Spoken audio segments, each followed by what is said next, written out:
আপোনালোকে চাই আছে ৰিয়েল ফেক্টছ আছাম। আজি আমি আলোচনা কৰিম অসম চৰকাৰৰ OPS কৰ্মচাৰীসকলক, অৰ্থাৎ পুৰণা যিখিনি আমাৰ কৰ্মচাৰী আছে যিসকলে OPS ব্যৱস্থাৰ মাধ্যমত পেঞ্চন লাভ কৰিব, তেওঁলোকৰ অৱসৰৰ পিছত পেঞ্চনৰ বাবে কি কি নথিপত্ৰৰ প্ৰয়োজন হয়, তেওঁলোকে যেতিয়া কৃতজ্ঞতা পৰ্টেলত তেওঁলোকে পেঞ্চনৰ বাবে আবেদন কৰিব, কি কি ৰিকুৱাৰ্ড ডকুমেণ্টছ আছে, সকলো এই ভিডিঅ'টোত আপোনালোকে জানিব পাৰিব। আৰু কিবা যদি আপোনালোকৰ এতিয়া 2-3 বছৰ কাৰোবাৰ ৰিটায়াৰ কৰিবলৈ আছে বা খুব কম সময় আছে ৰিটায়াৰ কৰিবলৈ, তেনেহ'লে আপোনালোকে কি কি ডকুমেণ্ট এতিয়াৰ পৰা গোটাই ৰাখিব, সেইটো কথা আপোনালোকে এই ভিডিঅ'টোত চালেই গম পাব।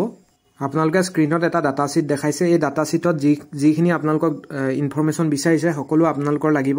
নেম উইথ ডেজিগনেশ্যন, আপুনি ৰিটায়াৰ কৰা আগমুহূৰ্তত কি পদত আছিলে সেইটো লিখাৰ লগতে আপোনাৰ নাম লাগিব, ডেট অফ বাৰ্থ লাগিব, GPF নাম্বাৰটো লাগিব, GPFৰ আপোনালোকৰ যিটো PED এনেকৈ আপোনাৰ এটা নাম্বাৰ থাকে সেই নাম্বাৰটো লাগিব, এড্ৰেছ লাগিব এজ পাৰ পাছবুক, আপোনাৰ পাছবুকত থকাৰ মতে এড্ৰেছখিনি লাগিব, village, post office with pincode, father's name, mothers name, স্পাউছ name, husband বা ৱাইফ তেখেতৰ নাম লাগিব, মোবাইল নাম্বাৰ লাগিব, ইমেইল ID লাগিব, ব্লাড গ্ৰুপ, আপোনাৰ হাইট, আইডেণ্টিফিকেশ্যন মাৰ্ক সকলো আপোনালোকৰ যিখন ছাৰ্ভিচ বুকত আছে সেইমতে আপোনালোকে দিব। আৰু ফেমিলি ডিটেইলছ আপোনালোকে দিব, না ফেমিলি মেম্বাৰ, ধৰক আপুনি যদি পুৰুষ হয় তেনেহ'লে আপোনাৰ ৱাইফৰ নামটো থাকিলে, প্লাছ আপোনাৰ যদি ল'ৰা ছোৱালী থাকে, কাৰণ আপোনালোকে জানে যে অবিবাহিত আপোনালোকৰ যেতিয়ালৈকে প্ৰাপ্তবয়স্ক নহয়, ছোৱালী যদি থাকে, আপোনাৰ যদি কেনেবাকৈ ডেথ হৈ যায় তেওঁ পেঞ্চনটো লাভ কৰি থাকে।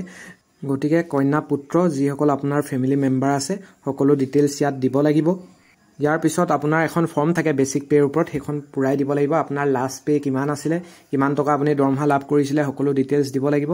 ডকুমেণ্টছ কি কি লাগিব চাব, এজ প্ৰুফৰ বাবে আপোনাৰ SSLC 4 কপি লাগিব, যিকোনো আপোনালোকে এডমিট কাৰ্ড দিব লাগিব, এপইণ্টমেণ্ট লেটাৰ 4টা কপি, কনফাৰ্মেশ্যনৰ 3টা কপি, ট্ৰেইনিং পাছৰ 2টা কপি, জেৰক্স, ট্ৰেন্সফাৰ অৰ্ডাৰ যদি আছে সেই অৰ্ডাৰখিনি ক'ত আপুনি কৰিছিলে তাৰ লাগিব 2টা কপি, ACPS MACPS অৰ্ডাৰ, যিখিনি আপোনালোকৰ টাইম স্কেল আছে বা যিখিনি আপোনালোকৰ ফিক্সেশ্যন কাগজ থাকে। যদি আপোনালোকে এইবিলাক টাৰ্মছ কিছুমানৰ আপোনালোকৰ ডাউট আছে, ভালকৈ মই বনাই দিম কোনবিলাক ফিক্সেশ্যন কাগজ কয়, কোনবিলাক ACPS MACPS কয়, সকলো ডিটেইলছ পিছত আমি ভিডিঅ' লৈ আনিম। তাৰপিছত ফটো লাগিব, ছিংগল 4 কপি, জইণ্ট 4 কপি, আৰু আপোনাৰ হাজবেণ্ড বা ৱাইফ যোন আছে তেখেতৰ লাগিব ফটো। বেংক পাছবুকৰ লাগিব 5 copy, xerox copy, GPF balance শ্বীটটো লাগিব। GPFৰ আপোনালোকে গম পাই যে 7,000কৈ কটাওক বা আপুনি 5,000কৈ কটাওক, এটা আপোনাৰ ষ্টেটমেণ্ট প্ৰতি বছৰে ওলায়। আৰু শেষৰ বছৰ আপোনাৰ যিমানখিনি জমা হ'ল সেই ষ্টেটমেণ্টৰ আপোনাৰ GPFৰ বেলেঞ্চ শ্বীটটো লাগিব, তাৰো 5টা জেৰক্স কপি, পান কাৰ্ডৰ 4টা জেৰক্স কপি, ৰিটায়াৰমেণ্ট ন'টিছ, যিটো আপুনি যদি LP UPত চাকৰি কৰে তেনেহ'লে আপোনাৰ যিগৰাকী প্ৰাথমিক শিক্ষা খণ্ডৰ ব্লক অফিচাৰ আছে তেখেতে আদেশ দিব, আপোনাৰ ৰিটায়াৰমেণ্ট ন'টিছ দিব, যাৱতীয় তথ্য পাতি গোটাবৰ বাবে, পেঞ্চনৰ বাবে যাৱতীয় নথিপত্ৰ গোটাবৰ বাবে যিখন আপোনাক আদেশ দিব, জাননী দিব, তাৰ 5টা কপি লাগিব। IPS সকলো লাগিব, ফৰ ছাৰ্ভিচ বুকৰ বাবে সকলো আপোনাৰ ছাৰ্ভিচ বুকখনটো জমা দিব লাগিবই। GIS নমিনি অৰিজিনেল, আপোনাৰ GISৰ বাবে যিটো গ্ৰুপ ইঞ্চুৰেঞ্চ থাকে, স্কিম থাকে তাৰ লাগিব। তাৰপিছত ছাৰ্ভিচ বুকখন অৰিজিনেল লাগিব, এই সকলো লাগিব। আৰু এপ্লিকেশ্যন আপোনালোকৰ 3খন লাগিব, DO আৰু DIক দিবৰ বাবে, সেইটো হৈছে GIS, গ্ৰেচুইটি আৰু লিভ এনকেচমেণ্টৰ বাবে। ইতিমধ্যে আমি লিভ এনকেচমেণ্ট আনলিভৰ পৰা কেনেকৈ কৰিব পাৰি তাৰ ওপৰত এটা ভিডিঅ' বনাইছিলোঁ, যোৱাকালি আপোনালোকে পাই গৈছে। আৰু GIS আৰু গ্ৰেচুইটি লাভ কৰিবৰ বাবে কেনেধৰণে আপোনালোকে আবেদন কৰিব আৰু কি হয় তাৰ ওপৰতো যদি আপোনালোকৰ ডাউট থাকে আমি এক্সট্ৰাকৈ পুনৰ ভিডিঅ' দি দিম।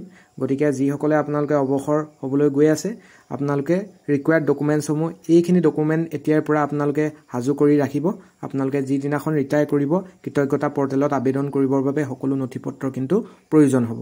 এই সম্পৰ্কে আৰু ইয়াত থকা কিছুমান নথিপত্ৰ সম্পৰ্কে আপোনালোকৰ যদি জানিবলৈ আছে তেনেহ'লে কমেণ্ট কৰিব।